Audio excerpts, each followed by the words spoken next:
The story begins with a quick flashback about Rentaro, who has 100 soulmates, and how Rentaro gradually makes each soulmate his girlfriend. Right now, he has 6 girlfriends.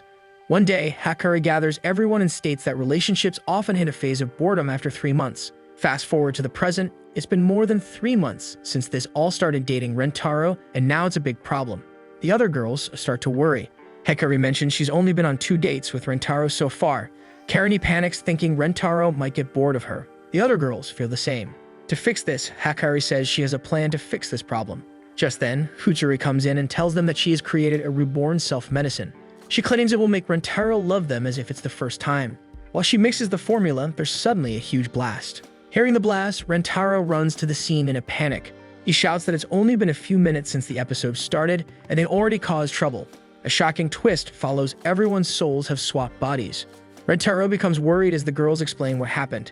They admit they were trying to experiment with the medicine to make him love them more, but it backfired. Rentaro decides they need to figure out who's in whose body. Hakari wakes up in Nama's body, and it's clear she has no idea how to control it. She walks awkwardly toward Rentaro and grabs onto him for balance. Rentaro immediately realizes it's Hakari. Meanwhile, Kuzuri, now in Hakari's body, is full of energy. She starts bouncing around but suddenly feels an unusual urge to relieve herself. Thinking she's still in her own body and wearing a diaper, she gets ready to go. Nana, who is in Shizuka's body, quickly stops her and drags her to the bathroom. Rentaro figures out Kuzuri is in Hakari's body.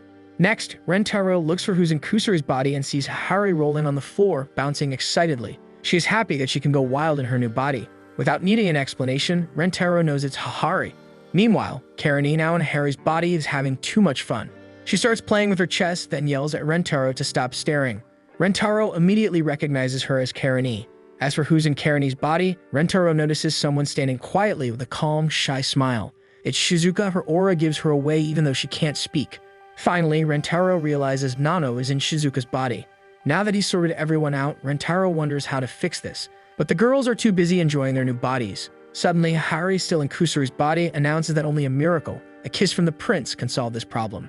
Hari pulls Rentaro onto her lap and gently pets his head, telling him that good boys like Rentaro deserve treats. Before anyone can stop her, she kisses him. Following this, her soul leaves Kusuri's body, leaving everyone shocked. After that, Nano, who is in Shizuka's body, walks up to Rentaro. She gently asks him to lower his head and tells him not to worry. Without hesitation, Shizuka kisses Rentaro. As soon as she does, Nano's soul leaves Shizuka's body. Next, it's Kusuri's turn. She steps up to Rentaro, standing unusually close. Since she's in Hakari's body, she can't help but admire how graceful and curvy it feels. Rentaro quickly stops her and tells her to kiss him already. Kusuri follows his order and kisses him, causing her soul to leave Hakari's body. Then Shizuka nervously steps forward, asking Rentaro when her turn will come. Rentaro starts sweating nervously. Shizuka notices and shows concern, but Rentaro reassures her he's fine. He braces himself as she kisses him, which causes Shizuka's soul to leave Karani's body. Rentaro looks around for who is next.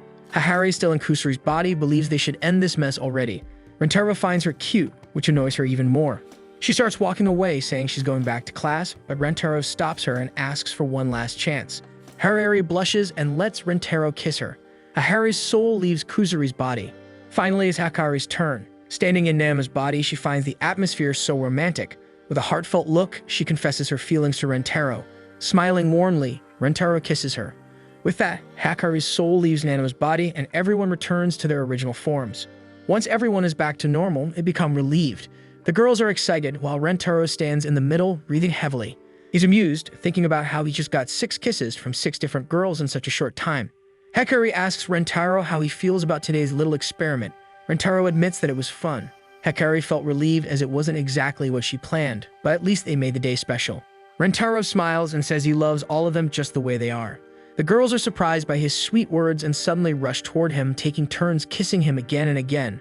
Rentaro realizes that fate won't let him off with just 6 kisses today. The scene shifts to a girl walking alone. Meanwhile, Rentaro is in the cafeteria deciding what to eat. His eyes land on some egg toast and he lights up with excitement. As he reaches for it, his hand bumps into someone else's. He looks up and his eyes meet a strange girl. Suddenly, a soulmate current flows between them and Rentaro gets to know she is his 7th soulmate. When Rentaro notices her uniform and realizes she's a middle schooler, the girl defends herself, saying there's no rule against middle schoolers visiting the high school cafeteria. Rentaro, still processing everything, tells her to go ahead. The girl checks her pockets for money to buy the egg toast but finds nothing. She becomes embarrassed and walks away without buying egg toast. Later, sitting on a bench, the girl feels her stomach growl. She looks upset, with no money to buy food. Suddenly, Rentaro shows up, holding the same egg toast. He offers her half. The girl is annoyed, thinking he's being creepy. Rentaro calmly explains that he changed his mind about eating it and thought of sharing it instead. At first, she refuses, saying she doesn't take food from strangers, but her growling stomach betrays her. After a moment of hesitation, she accepts. Before eating, she clasps her hands together and gives thanks for the food. As she takes a bite, her face lights up with joy. She savors every bite, admitting she heard her friends talk about a movie where someone ate this and wanted to know how it tasted. She apologized for being rude earlier, explaining she was just really hungry. Rentaro reassures her it's no big deal. As she eats, she starts opening up about her struggles. She shares how she always feels tempted to eat whatever she sees or hears about, making life hard for her. To resist, she usually wears a hoodie and headphones to block out tempting sights and sounds. The girl explains right now she removed them because she wanted to fully enjoy the experience. It's her way of respecting the food. When she finishes, she clasps her hands together again to give thanks and gets up to leave. Rentaro quickly calls out, asking for her name. The girl turns with an irritated look and accuses him of flirting with her. As she walks away, she feels her heart is racing. The next day at lunch, the girl walks angrily through the hallway as she hears her classmates talking non-stop about a sandwich. Everyone's excited about it, and it's driving her crazy. The girl suddenly craves one and rushes to the cafeteria to buy it, but it's already sold out. Just then, Rentaro shows up and asks about her craving. Annoyed, she questions why he's in the middle school cafeteria. Rentaro defends there's no rules stopping him from being there and explains he came for the same sandwich, only to find it sold out there too. Noticing similar sandwiches on the shelf, Rentaro suggests trying one of those instead. The girl decides to leave and get the sandwich from a convenience store. Rentaro stops her, reminding her that middle school students aren't allowed to leave campus during recess. He offers to go for her instead. The girl becomes furious and tells him to stay out of her business and leave her alone. Later, the girl is seen coming out of the convenience store empty-handed. The sandwich is sold out there too. Hungry and upset, she wonders how it could be sold out everywhere. Her frustration builds as she starts to blame herself for being irritated, snaps at people, and ends up feeling lonelier than before. As she walks, she thinks about Rentaro. Despite how kind he was, she had pushed him away too. She feels hungry, angry, and convinced there's nothing good about her. With nothing else to do, she decides to return to school. When she arrives at the gate, she sees Rentaro waiting for her at the school gate. Rentaro tells the girl to follow him. The girl becomes curious and goes along. When she sees the sandwich she's been craving right in front of her, she's stunned. Her anger flares up and she snaps at Rentaro, saying that she doesn't need his help. But Rentaro calmly says he needs her help with the other half, just like yesterday. Hungry, the girl gives in and starts eating. Instantly, she feels happy and finds the sandwich delicious. She asks how Rentaro found the sandwich. Rentaro explains that he got permission to make it himself. He even shares the recipe, showing how much effort he put into it. That's when she notices his hands are burned from cooking. The girl becomes sad and asks why Rentaro is being so kind to her, especially after how rude she was to him. She points out that he doesn't even know her name. Afterward, Rentaro talks to his girlfriends about Kurumi, asking if they would accept her as his 7th girlfriend. The girls express concerns about Kurumi's personality. Rentaro explains that Kurumi tends to get irritable when she's hungry, which can make her seem unfriendly. Suddenly, Kurumi interrupts, stating that, aside from Rentaro, she has no interest in talking to anyone else. The other girls become worried about how she might fit into their dynamic. Nano, staying calm and logical, points out that arguing about inefficiency won't help the situation. This sparks doubt among the group, with some wondering if they're really as close as they thought and whether their friendships might change. Nano reassures them by revealing she doesn't spend time with them out of obligation, but because she genuinely loves and values each of them.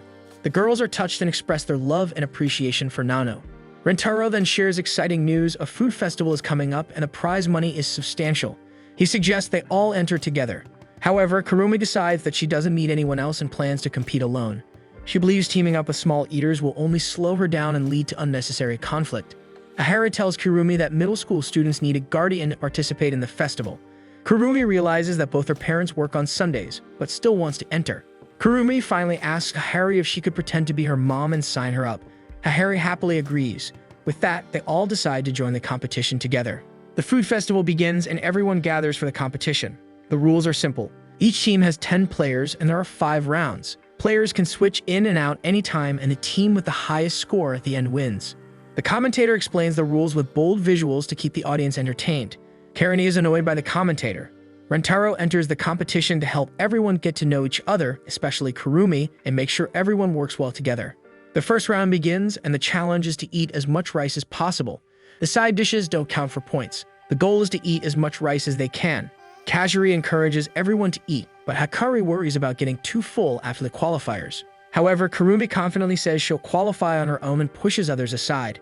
This makes everyone mad, and Karani thinks Kurumi is calling them useless. Rentaro steps in to calm things down and hopes Kurumi will work with the team.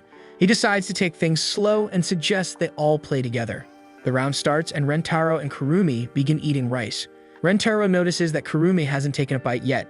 He starts panicking and sees her staring at a side dish. He gets an idea and brings it to her, suggesting she try both the rice and the side dish. Kurumi speeds up and starts eating faster. Soon, everyone is shocked by their speed and mistakenly thinks Kurumi has already finished the side dish. Everyone laughs at what they think is a mistake. This annoys Rentaro, and he demands to know who said that. Hakari tries to calm him down while having fun, and Karani steps in to separate them. Karani asks Rentaro about his plan.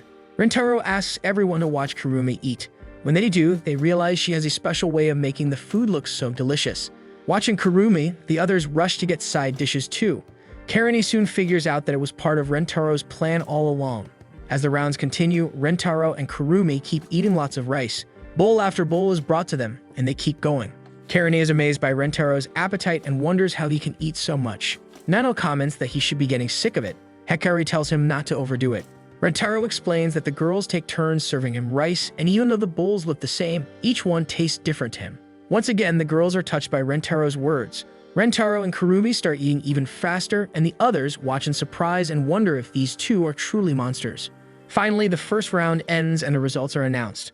Rentaro's team comes in third place, meaning they qualify for the next round. Rentaro is upset, wondering how they ended up in third. However, the others praise Kurumi for her great performance, saying she ate in a unique way. The Guerrilla Syndicate claims second place, which you might remember from Season 1. The team in first place is Chenkanami Shiki, who is competing alone. Everyone is surprised to know that this person is playing solo, while everyone else is in teams. Chanko looks and sounds like a robot, and the character animation has been slightly changed compared to the manga. Afterward, the commentator announces the next major round of the food festival, which is a classic eating contest. This time, the food is bubble tea. Rentaro wonders when bubble tea became the classic choice. He asks his team who will enter the first round. Hakari praises Rentaro for his performance and suggests he take a rest. However, Kurumi declares that she will join every round.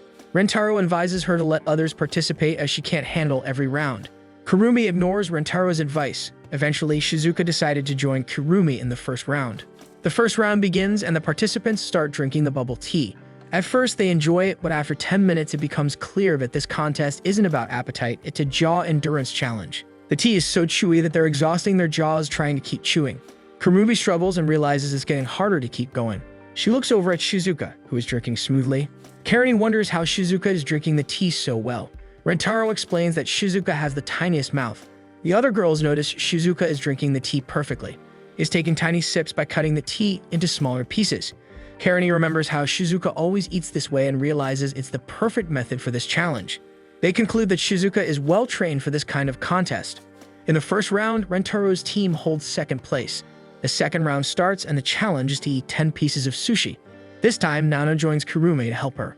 They begin eating. Kurumi finds the sushi delicious, but Rentaro reminds her there's no time to enjoy it. She struggles to eat quickly without savoring the taste.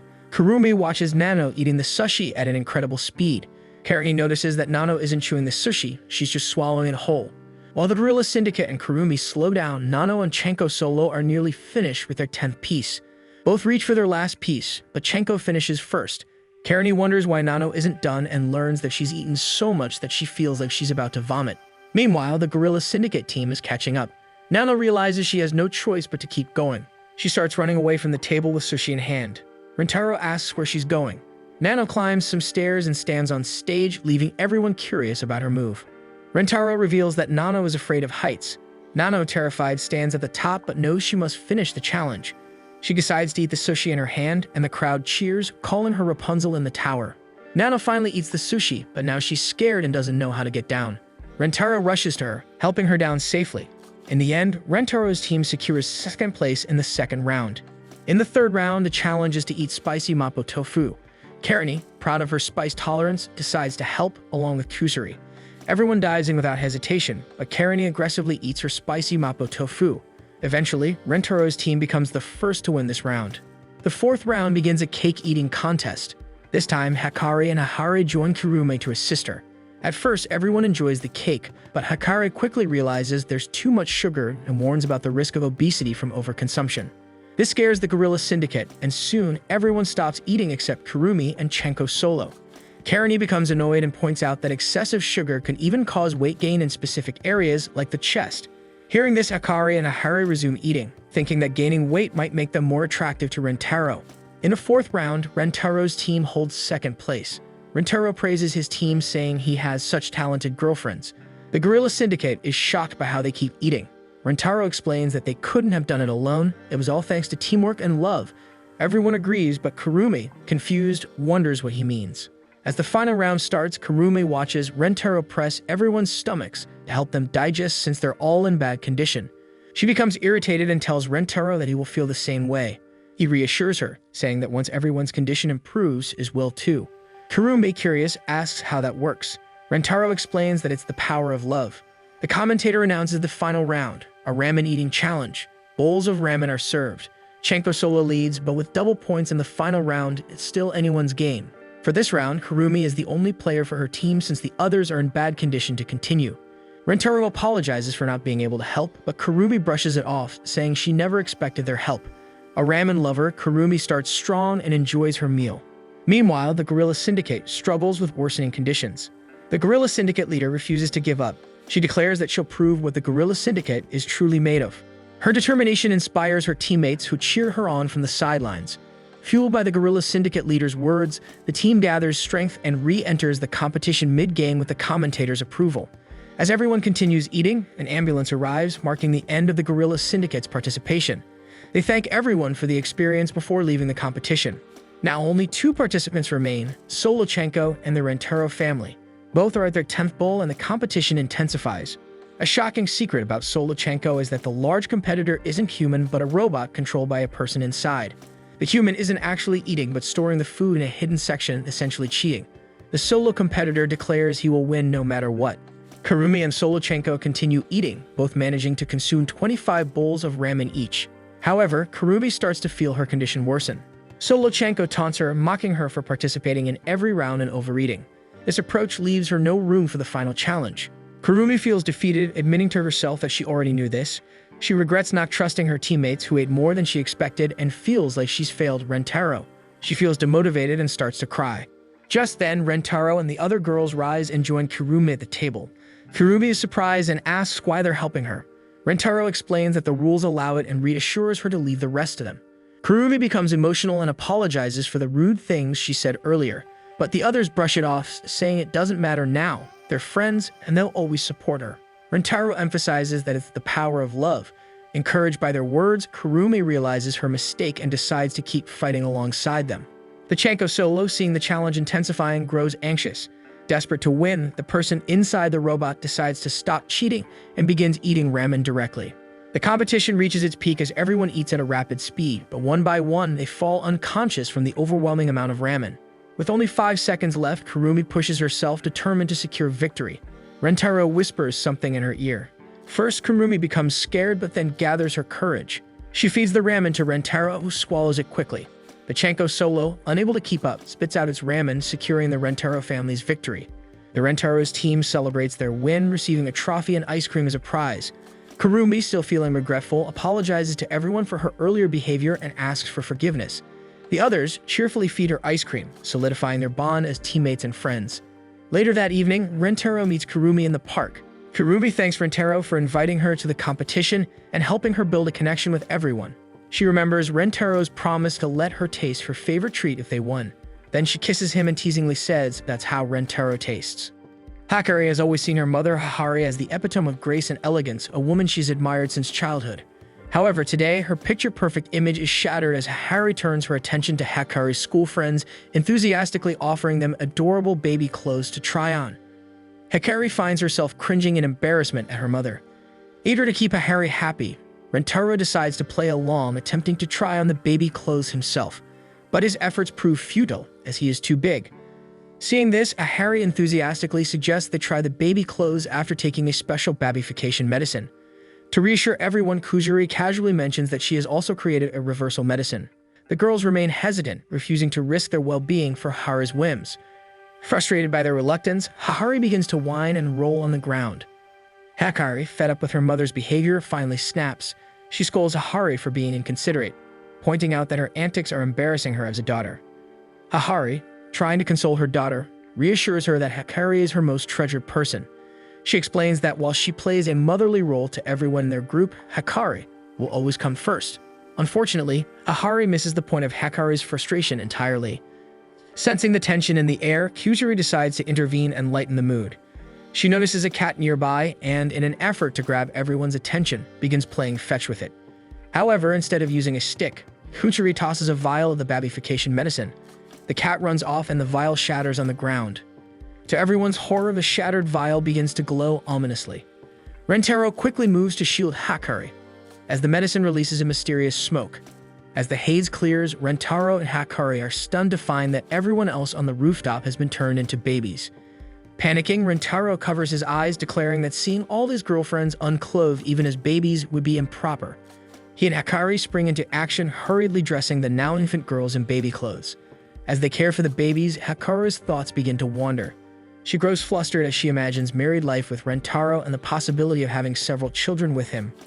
Rentaro, oblivious to her fantasies, is entirely focused on doting over his girlfriends turned babies. Remembering Kusuri's earlier instructions, Rentaro notes that they need to wait an hour before administering the reversal medicine. Attempting to pick up baby Shizuka to play with her, Rentaro is startled when she crawls away, seemingly scared of him. After finally catching her, he gently rocks her and promises not to eat her. Meanwhile, baby Kuruma, hungry and curious, crawls over to Hikari. Her eyes fixate on Hikari's chest, and without warning, she latches onto Hikari. Flustered and alarmed, Hikari tries to pry Kurumi away while scolding her for her actions. However, the overwhelming sensation leaves Hikari unable to do much more than gasp in mild pain. Though Rentaro wants to help Hikari with the chaos unfolding, he notices baby Nano crawling toward the door. Alarmed, he rushes after her to stop her. However, Nano doesn't take kindly to being intercepted. Displeased, she retaliates by poking Rentaro in the eye.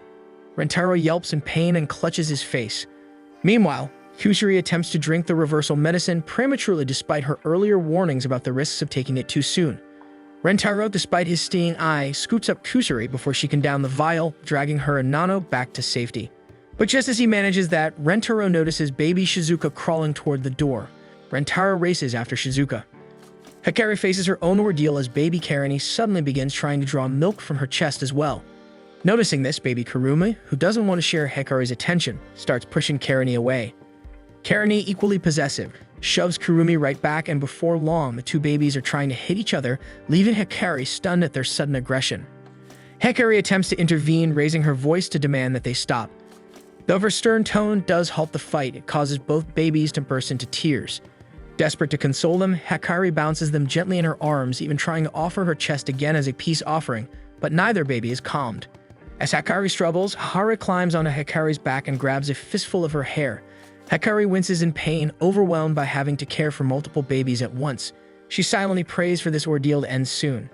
To her surprise, baby Hahari momentarily pats Hikari's head, offering an oddly tender moment amidst the chaos. However, Kurumi and Karani start thrashing wildly in Hikari's arms, forcing her to let them go. Before they can hit the concrete ground, Rentaro dives in, catching both babies just in time.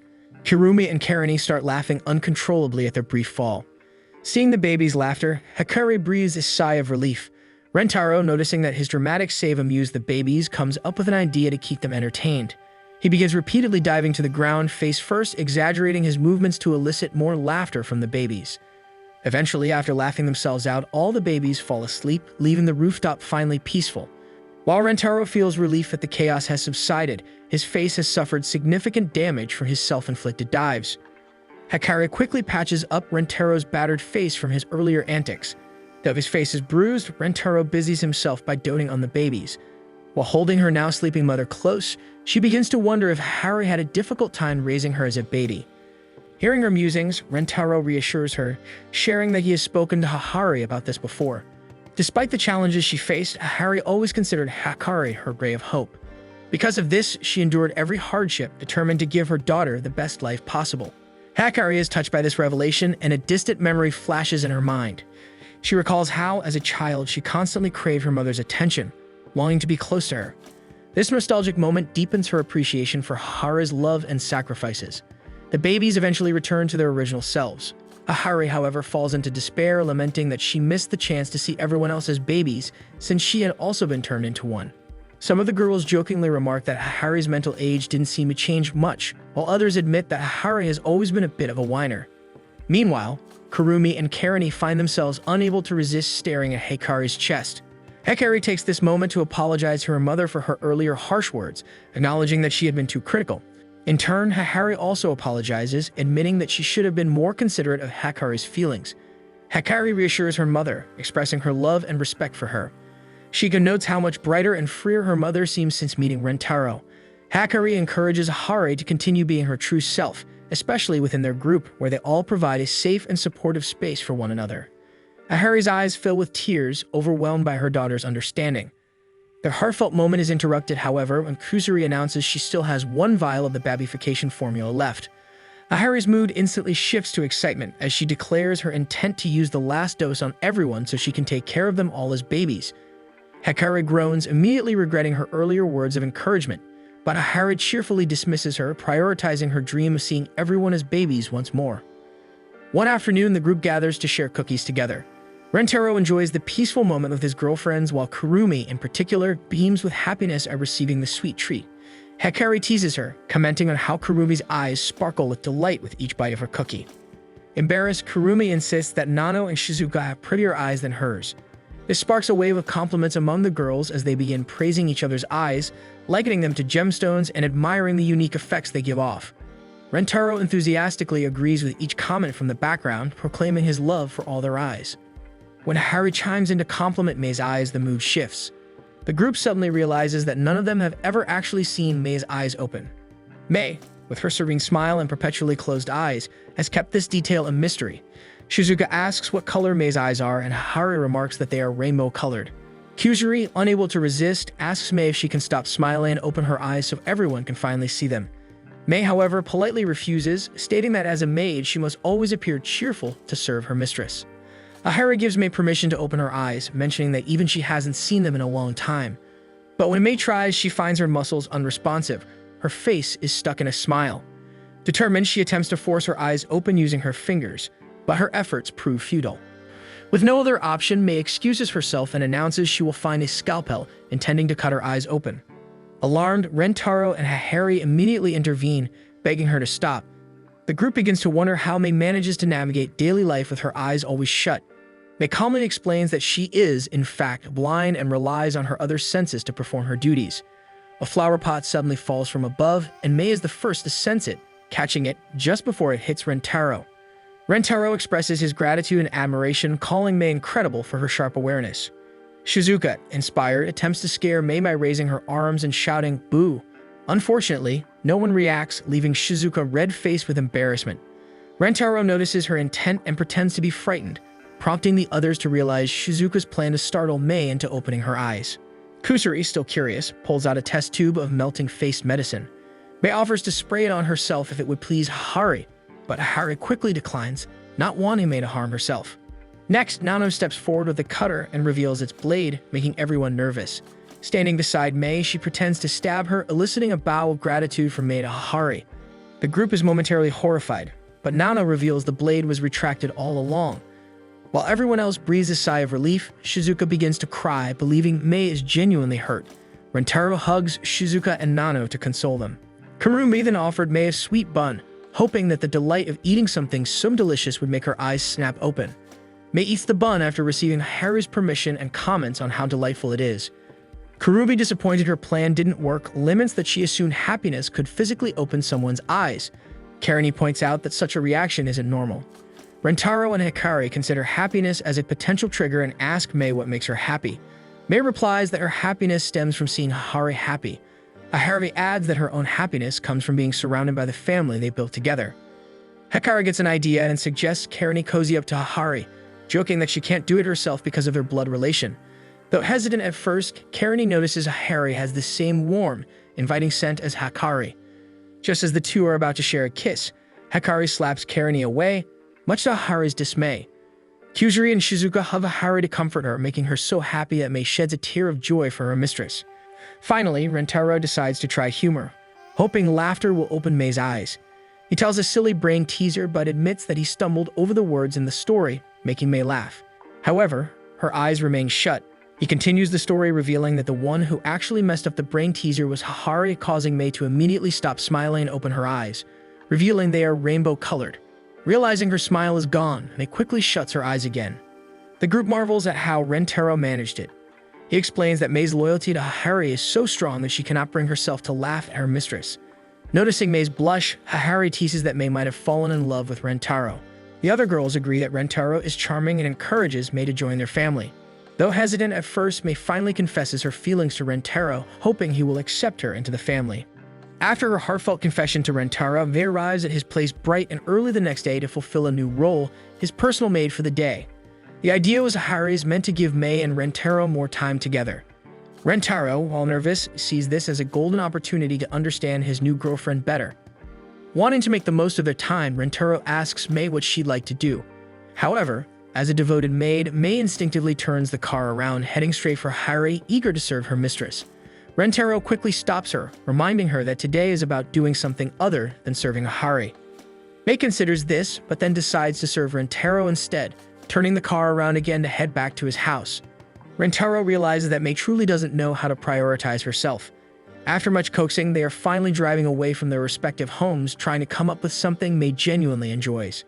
Since Mei struggles to decide, Rentaro surprises her by taking her to a cherry blossom park. He guides her through a lively food stall area, hoping the atmosphere will help her relax.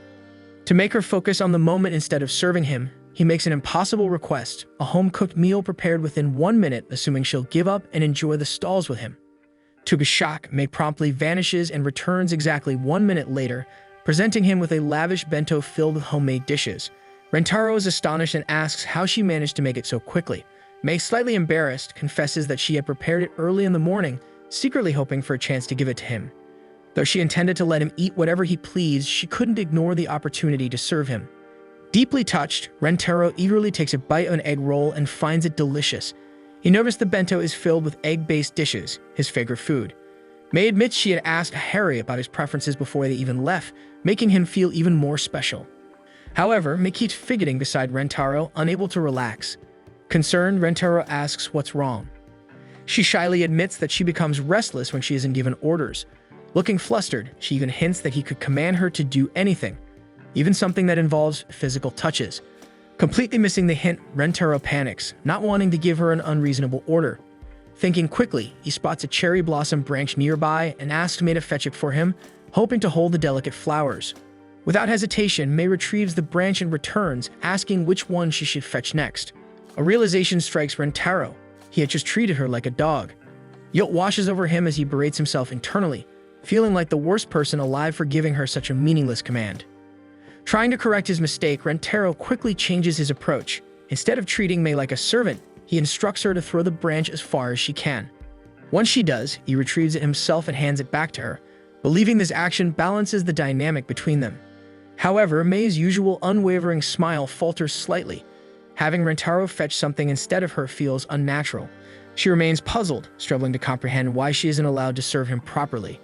Determined to receive a genuine command, Mei continues to seek guidance. Rentaro, however, refuses to give in. He insists that she should prioritize herself rather than dedicating her entire existence to servitude. Mei, unable to accept this idea, firmly believes that without serving someone, she has no purpose. Seeing her unwavering devotion, Rentaro realizes she will not back down. He relents and agrees to give her an order. Mei's expression immediately brightens. One can easily imagine her having a tail wagging in anticipation. However, Rentaro surprises her with a command that confuses her since he wishes that she not be of any use to him. Her once lively demeanor shifts into one of deep uncertainty, as if the very foundation of her existence has been shaken. She follows his order with silent obedience, sitting before him without movement, unsure of how to proceed. As time passes, Rentaro tells her that having her close to him makes him feel at ease, which in turn contradicts the command. Determined to fulfill the request, she stands up and starts moving farther away. Step by step, she distances herself until she ultimately returns to Hahari's estate, convinced she has finally succeeded.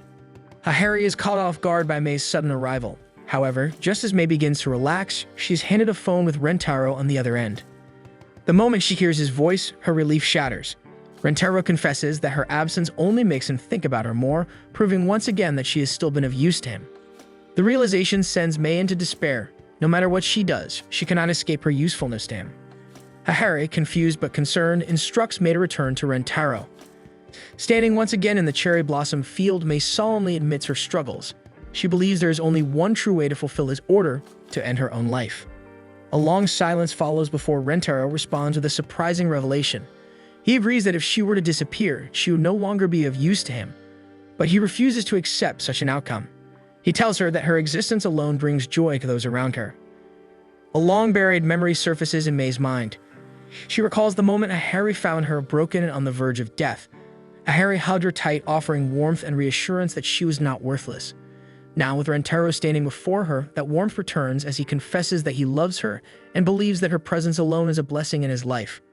Overjoyed by Rentaro's confession, Mei practically radiates happiness, her excitement resembling that of a golden retriever eager to serve, while Rentaro tries to explain that their relationship should be one of mutual love and respect. The next day at school, Rentaro officially reintroduces Mei as his newest girlfriend to the rest of his ever-growing family. The other girls are far from surprised, having expected Mei to join them eventually. Hahari, ecstatic over Mei's official inclusion, takes the opportunity to hand out maid costumes to everyone. Karine initially refused to participate. However, the moment Rentaro expresses his desire to see them in the outfits, she immediately changes her mind and wears the outfit.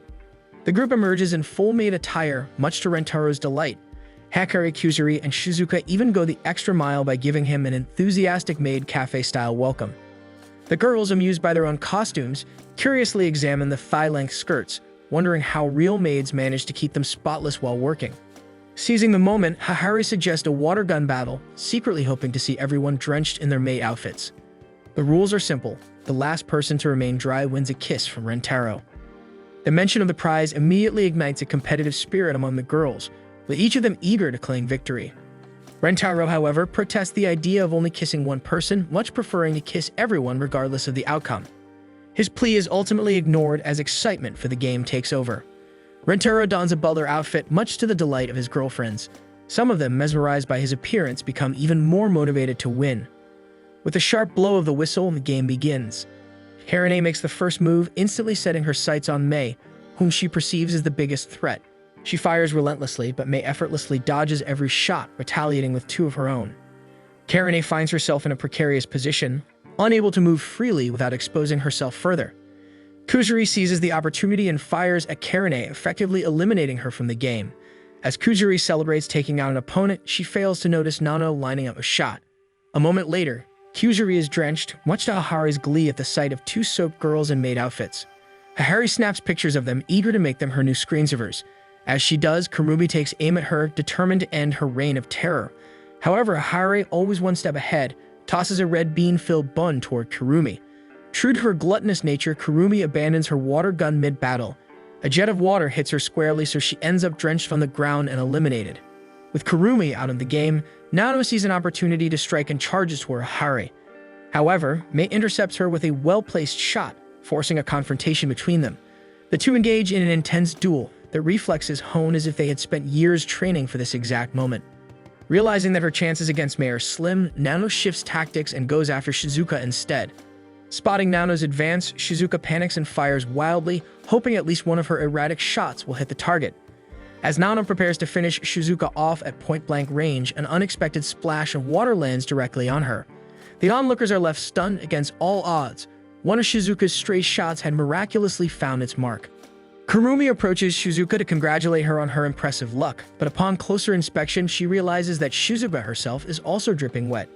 Apparently, one of her own shots had somehow landed back at her. Accepting their fate, the two decide to pose for a commemorative photo. With only 3 competitors remaining, Mei quickly assesses the situation. Besides herself, the only ones left standing are Hahari and Hikari. However, Hikari has already maneuvered herself into an advantageous position, behind her mother, water gun ready to fire. Hikari, having cleverly played the waiting game, reveals that she had been lying low the entire match, conserving her energy while letting the others eliminate each other. With her mother as a hostage, she issues an ultimatum. Mei must eliminate herself if she wishes to spare Hahari. Prepared to follow the command, May raises her own water gun to shoot herself, but just as she's about to pull the trigger, Hakari shocks them both by suddenly shooting herself. By eliminating herself, she grants May the opening to finish off Hakari. Hakari, now drenched, pushes her chest forward in an exaggerated pose, relishing the way the water clings to her. Karine immediately calls her out, accusing her of enjoying the wet look a little too much. Hakari feigns innocence but then teases Karine, pointing out that she had struck a rather suggestive pose herself when she was hit earlier. As the two bicker, May kneels beside Hakari. Hakari orders May to claim her well-earned prize, a kiss from Rentaro. However, upon closer inspection, Rentaro and the girls realize that May has also been disqualified. While embracing Hakari, she had unknowingly absorbed the water from Hakari's soaked clothes, rendering her just as drenched. Not wanting to disappoint any of his girlfriends, Rentaro makes a bold proclamation that everyone is declared a winner. Each of them eagerly lines up to receive their reward, thrilled at the chance to share a kiss with him. May, having received her first kiss from Rentaro, is especially overjoyed. As Rentaro finishes kissing all of them, he too ends up completely soaked from holding them close, much to the satisfaction of both Hakari and Hakari. Later that afternoon, May shares the deeply emotional story of how she first became Hakari's maid with the rest of Rentaro's family. Rentaro listens intently, moved to tears by the story he is hearing for the first time. Hakari explains that when she first found May, she had offered to adopt her as her own child. However, May had refused, insisting that she wished to serve Hakari instead. Suddenly remembering her first love, Hakari admits that she takes great pride in having saved May's life. However, in her usual playful manner, she adds that her real motivation at the time was that she thought May was simply too adorable to let go. Karine groans in frustration, wishing that Hakari had kept that part to herself, but May appears completely delighted to receive such a compliment. Hakari pats Karine on the shoulder, advising her not to waste her energy trying to understand their mother's eccentric ways. As the day winds down, Hakari pulls May into a warm embrace, pressing their chests together in a way that leaves May flustered and red-faced. A great tragedy strikes Rentaro's family. After indulging during a food fight at a festival, most of his girlfriends are horrified to find they have gained a few extra pounds. Kirumi may remain unaffected, but the rest, consumed by panic, immediately dedicate their afternoons to intense girlfriend training in hopes of regaining their ideal figures. With his schedule unexpectedly cleared, Rentaro decides to head home. On his way, he notices a lone girl from the school's girls' baseball team energetically swinging a bat while announcing that her club needs to recruit new members. As he watches, their eyes meet and an inexplicable feeling grips them both. The girl quickly regains composure and hastily invites him to join the team, but Rentaro awkwardly corrects her, stating that he is male. The girl introduces herself as Iku. When asked about the state of her team, Iku admits that she is the only remaining member. Just a month ago, they had a full roster, and they were all eager to make it to the Nationals. Their ambition caused the other members to transfer to America, leaving her behind. Determined to keep the club up and running, she has resorted to showcasing baseball's coolness by swinging her bat tirelessly in hopes of attracting new players. Each motion is practiced, powerful, and rhythmic, yet Rentaro notices a peculiar detail. Her body trembles slightly with every swing. Despite this, her expression remains euphoric, as if the strain and pain fuel her resolve rather than hinder it. Eventually, the pain gets to her. Her legs buckle, and she drops to her knees, breathless but oddly satisfied. Concerned, Rentaro approaches, but her dazed smile unsettles him. The exhaustion should be overwhelming, yet she appears almost thrilled by it. A creeping realization that she may be a masochist settles in.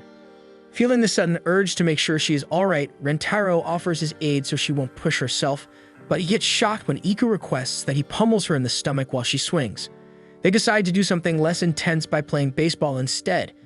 With each ball he hits, she throws herself into catching it, curling her body across the field with reckless abandon.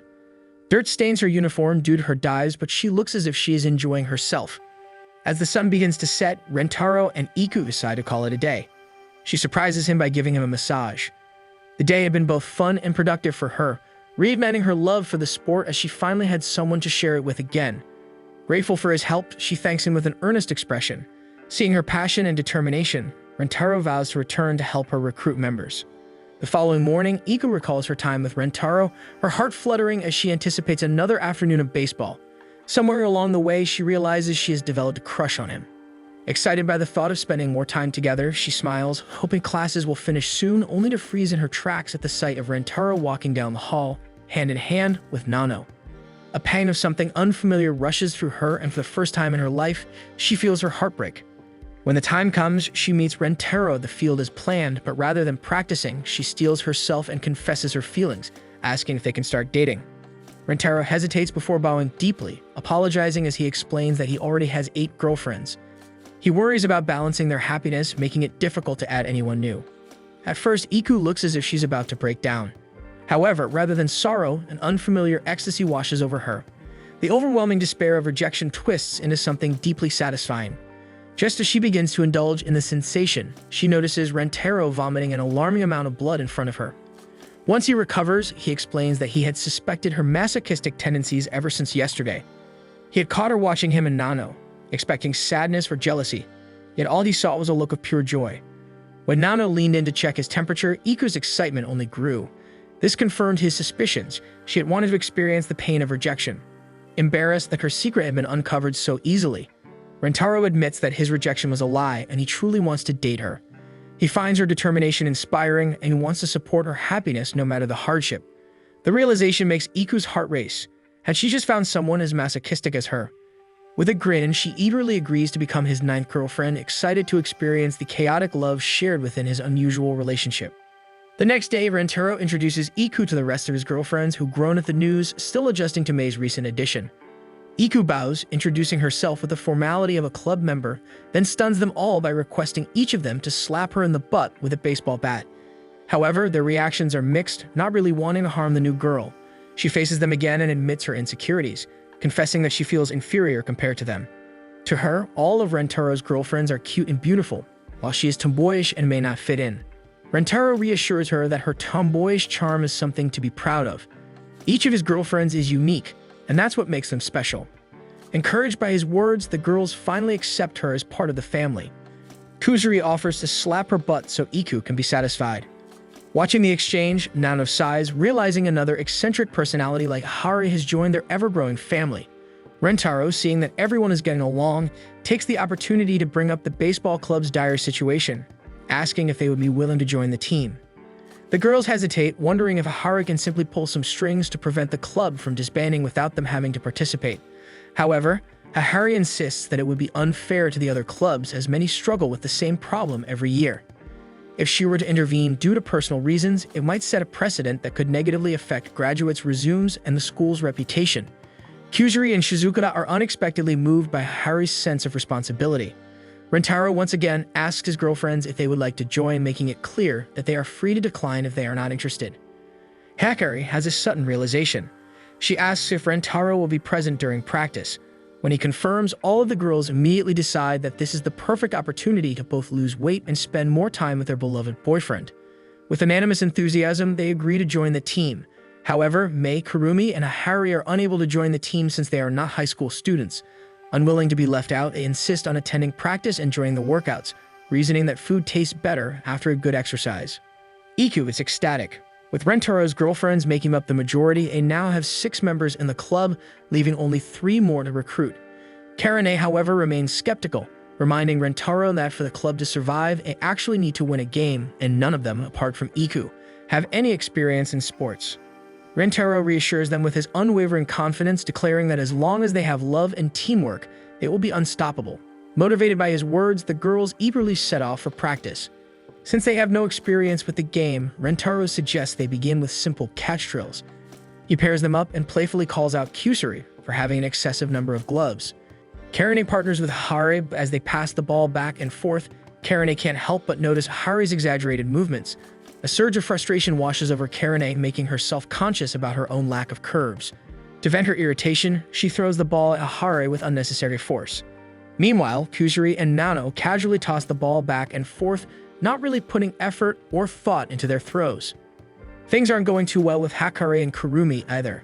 Hakari, struggling to catch the ball properly, keeps blocking it with her chest.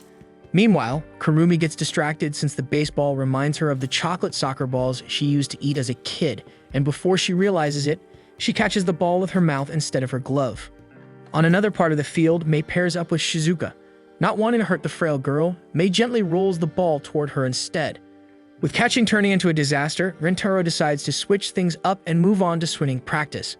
Kusuri, however, is once again prepared with an excessive number of bats, claiming that wielding more than one makes her look cooler. Karane treating hers like a weapon. Kurumi, still stuck in her food fantasies, looks at her bat like it's an oversized snack. Shizuka, on the other hand, spins in place when she swings, twirling without stopping. The sight of Shizuka twirling is too much for Harry, who immediately grabs Hakari and spins her around in excitement. After much effort, Rentaro and Iku finally manage to guide the girls into proper form, and by nightfall, they're all sweaty, grimy, and exhausted from training. Ready to head home and relax, they notice Iku still swinging her bat. Rentaro offers to stay behind with her, but she insists that he take the others home instead. The next morning, as Rentaro and his girlfriends walk to school, most of them grumble about sore muscles, already dreading today's practice. However, as they pass the field, they freeze. Iku is already there, eyes glazed over as if in bliss, relentlessly swinging her bat. It's as if she never left. Realizing what's happened, they rush over to confirm their suspicion. It turns out that Iku had never left to rest and had been swinging throughout the night. Finally, feeling the weight of exhaustion, her body sways unsteadily before collapsing. Rentaro dives forward, catching her just before she hits the ground.